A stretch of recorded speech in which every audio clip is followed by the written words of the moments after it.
Every Sunday, 30 minutes before Mass, I sit in a small church in Sapporo, Japan, one of the least Christian cities on earth, and I pray the Rosary. People are still coming in. The music ministry is setting up. It's a little hectic. Nobody's paying much attention. I hold this Rosary, red and clear, with a relic of Saint Faustina inside, and I pray. And until recently, I never once thought about what I was doing. I never thought about what it cost. Because in this same country, 400 years ago, holding exactly what I'm holding right now could get you killed. So here's a question I've been sitting with. One I can't fully answer. Would I have died for this faith? It's easy to say yes from the safety of my studio here in Sapporo. But honestly, I don't know. And I think that's worth talking about. I've been Catholic in Japan for just over a year. I walk into a church whenever I want. I carry my rosary openly. I talk about my faith on YouTube to anyone who will listen. Nobody stops me. Nobody's watching. Nobody's afraid. I never thought much about that freedom. It was just normal. And then I started digging into the history of Catholicism in Japan. And what I found stopped me cold. I'd heard of the hidden Christians, people who kept the faith alive for hundreds of years with no mass, no priest, and no church. I knew the broad strokes, but I didn't know what it actually cost. I didn't know about the torture. I didn't know about the choices people were forced to make. I didn't know that for 250 years, 10 generations, families passed this faith from parent to child in total secret, knowing that being caught meant death. And I didn't know that the freedom I take for granted every single Sunday was bought with their blood.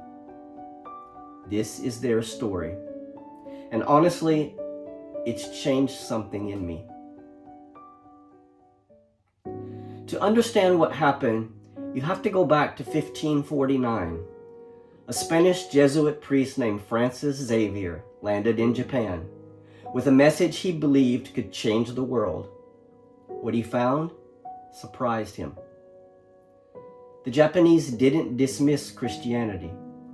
They engaged with it. They asked hard questions about the Trinity, about eternal life, about the nature of God. They debated, they wrestled, they wanted truth. Within decades, the faith spread like fire. Peasants, merchants, samurai, and nobles, all embracing the same gospel. By the early 1600s, there were an estimated 300,000 Catholics in Japan. Think about that. In a country of only 12 to 15 million people at the time, that was nearly 2% of the entire population. Today, Japan has 125 million people and fewer than 500,000 Catholics, less than 0.5%. Proportionally, the faith was stronger in Japan 400 years ago than it is right now. People today often say that converting to Christianity in Japan means dishonoring your ancestors.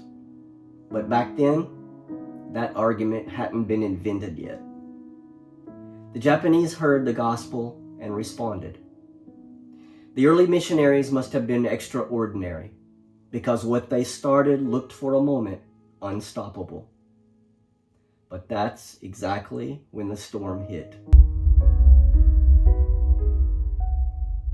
The rulers of Japan watched Christianity spread and saw not a spiritual movement, but a political threat.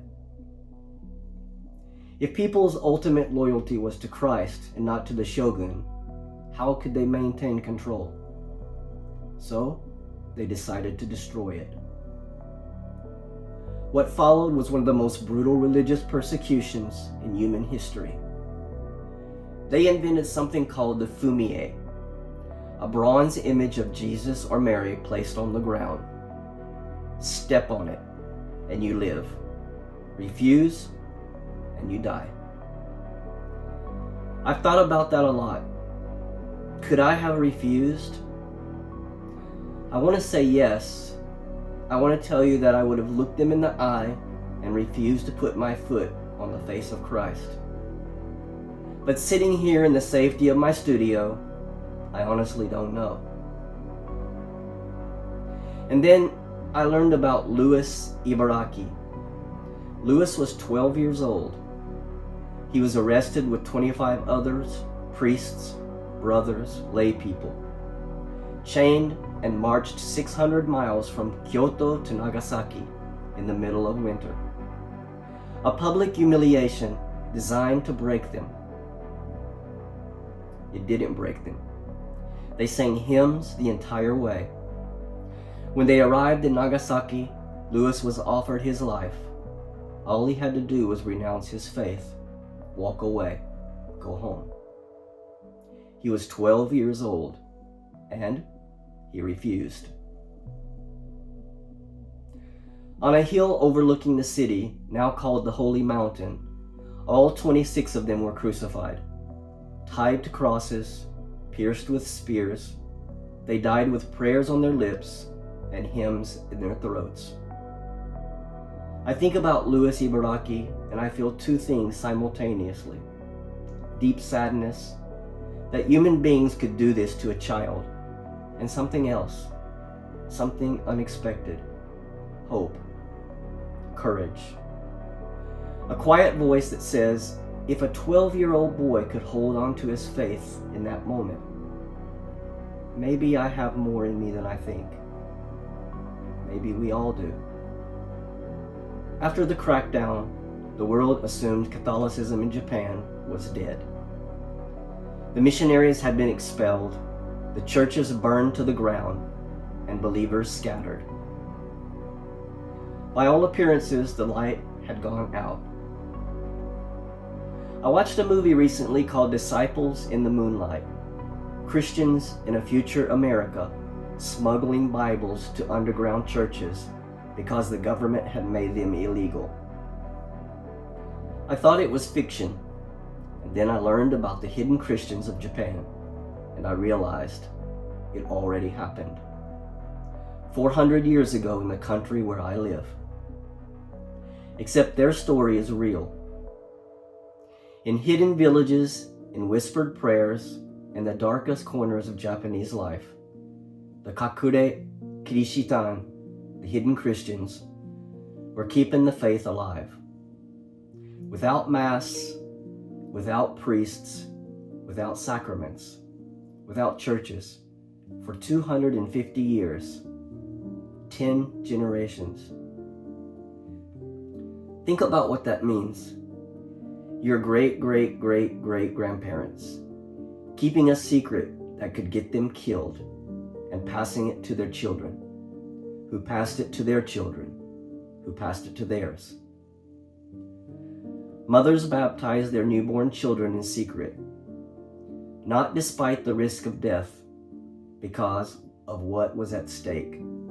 Eternal life mattered more to them than their own safety. That is not just courage. That is the most profound act of parental love I've ever heard of.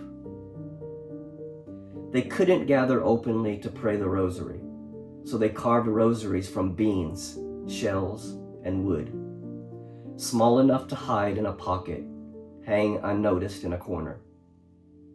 And when they couldn't even do that, they counted on their fingers. I thought about that. If someone told me I couldn't pray my rosary, what would I do? And I realized I'd count on my fingers too, just like them. 400 years apart, on opposite sides of the world, arriving at the same answer. That's not coincidence. That's what this faith does to people. Hymns were sung in hushed voices. The Our Father, the Hail Mary, the Apostles' Creed, passed down orally like precious heirlooms. children grew up reciting words they had never read on a page. Yet those words carried the weight of generations. No priest had set foot in their village for over 2 centuries, yet the faith refused to die. The rulers thought that by cutting off the roots, the tree would wither. What they didn't understand was that the roots had already gone too deep. God had gone too deep. In 1865, a French missionary named Father Bernard Petitjean opened a small church in Nagasaki.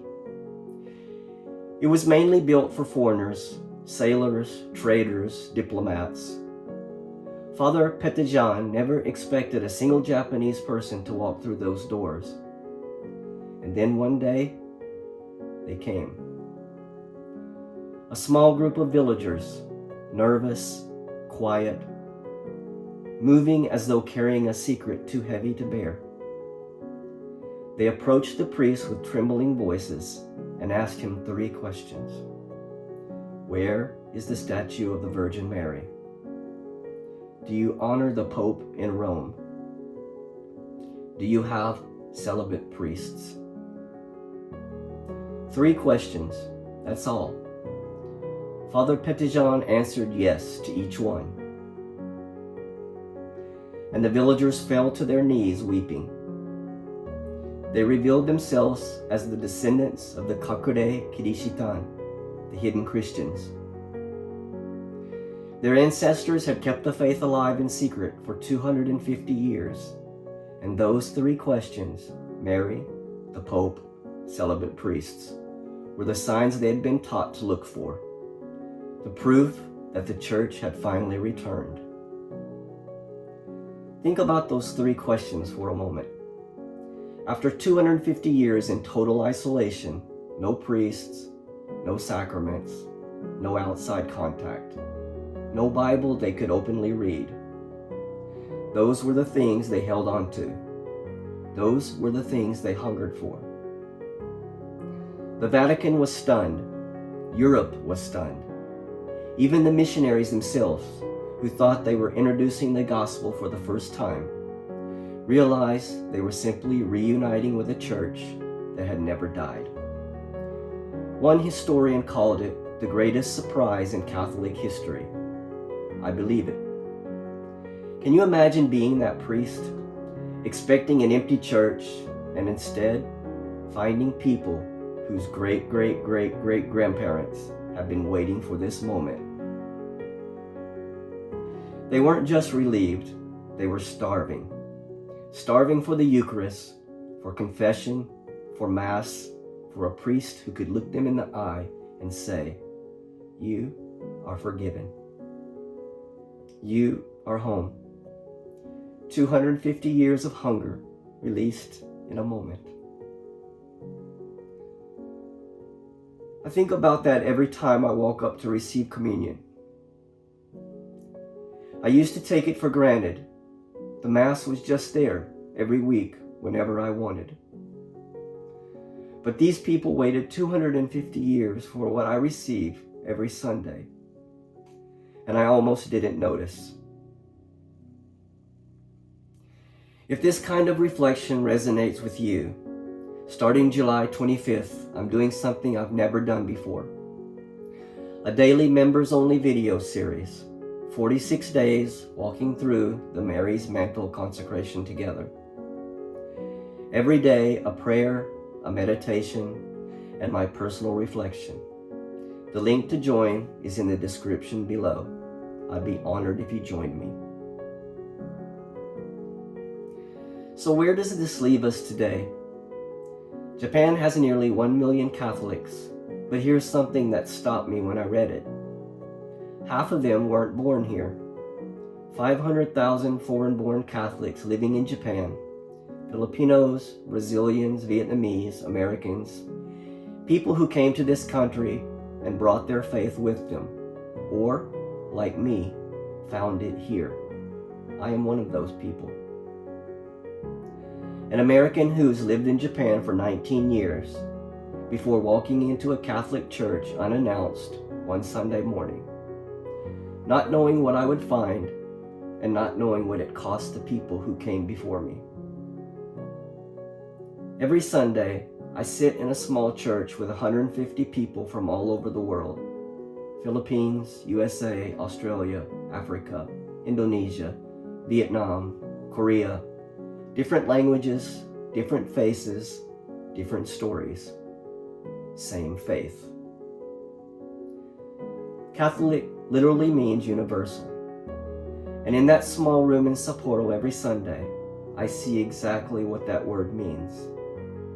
And sometimes I think about the hidden Christians, the ones who carved rosaries from shells, who baptized their children in the dark, who whispered the Hail Mary for 250 years, so that one day someone like me could walk freely through a church door in Japan. If one of the hidden Christians walked into my church today, they would see the statue of Mary, they would see the crucifix behind the altar, and they would know immediately they were finally home. 250 years of waiting, and the church was still there. It never left. I want to leave you with something that has been sitting with me since I started researching this video. We look at the hidden Christians and think, that was then. That was feudal Japan. That could never happen now. But right now, tonight, there are people in North Korea hiding a Bible under their floorboards. There are Catholics in China meeting in secret because their government won't recognize their church. There are Christians in parts of the Middle East whispering prayers in the dark, just like the Kakure Kirishitan did, because being caught means death. The persecution never ended, it just moved. And here's what keeps me up at night. In 1600, Japan had 300,000 Catholics. By 1650, almost none. One generation, that's all it took. One generation of pressure, fear, and silence, and the visible church was gone. We think our freedom is permanent. We think the church on the corner will always be there. We think Sunday Mass will always be available. We think our freedom to pray will always be protected. The hidden Christians thought that once too. I'm not saying this to frighten you. I'm saying this because the people who died on that hill in Nagasaki, the people who carved rosaries from shells and whispered Hail Marys in the dark for 250 years, they deserve more than our comfort. They deserve our attention, and maybe our gratitude. Because here's what I know. Time is not linear to God. What feels like 250 years of silence to us is a breath to Him. He brought the Jews out of Egypt after generations of suffering, not because the timing was convenient, because they remained faithful. The hidden Christians remained faithful, and God remembered them. So if you're waiting for something today, a healing, a conversion in your family, a return to faith, don't give up. If you are praying for someone who seems lost, don't give up. If the flame in your own life feels like it's down to an ember, don't give up. Because God does not forget hidden prayers. He never has, He never will.